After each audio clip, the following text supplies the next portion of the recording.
ये भाम पर किया था मोदी का विरोध, जिसके कारण सालों तक प्यासा रहा था 1/4 गुजरात, जिसने मां नर्मदा के नाम पर किया था मोदी का विरोध। गुजरातियों के साथ हुई साजिशों पर सनसनीखेज खुलासा, सरदार सरोवर बांध, मेधा पाटकर और आपके कनेक्शन की अनकही दास्तां।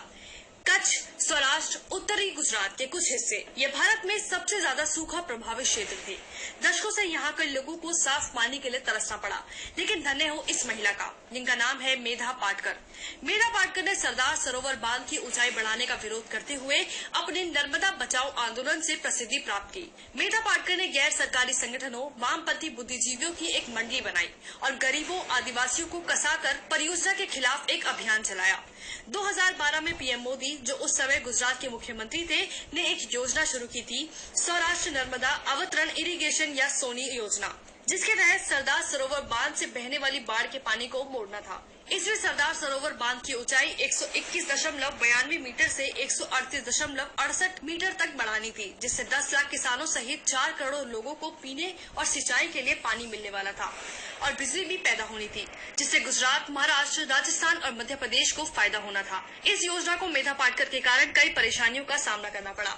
मेधा पाटकर ने दावा किया कि बांध की ऊंचाई बढ़ाने से लगभग 40,000 परिवार विस्थापित हो जाएंगे, क्योंकि उनके घर जलमग्न हो जाएंगे। सरकार द्वारा जमीन और नगद मुआवजे की पेशकश के बावजूद मेधा पाटकर ने कहा कि परियोजना प्रभावित क्षेत्र से आदिवासी समुदाय पर भी बुरा असर होगा। कई आंदोलनों के माध्यम से मेधा पाटकर ने दावा किया कि पानी कच्छ के इच्छित लाभार्थियों तक कभी नहीं पहुंच पाएगा। इस परियोजना को कांग्रेस की उदासीनता का भी सामना करना पड़ा।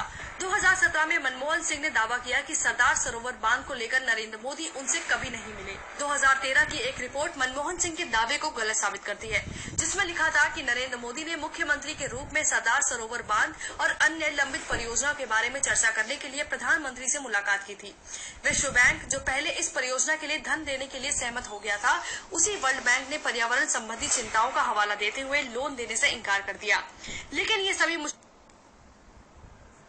मोदी और गुजरातियों को अपना हक हासिल करने से नहीं रोक सकी।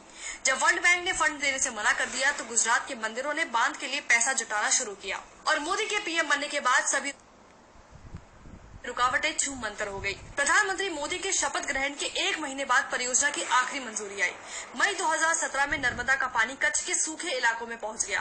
15 सितंबर 2019 को सरदार सरोवर बांध पहली बार गुजरातियों के लिए गर्व का क्षण बनकर 138.68 मीटर के पूर्ण जलस्तर पर पहुंच गया और आखिर में 6 जुलाई 2022 को नर्मदा का पानी मोतकुबा गाँव पहुँच गया, जो कच्छ नहर के आखिरी निशान है।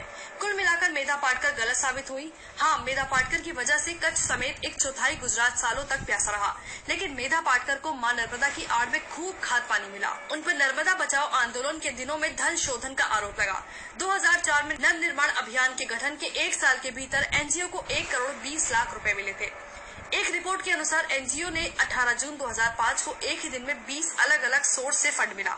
दिलचस्प बात यह है कि सभी की राशि एक समान थी। जब फंड ट्रांसफर हुआ तो भेजने वालों में से एक नाबालिग भी था।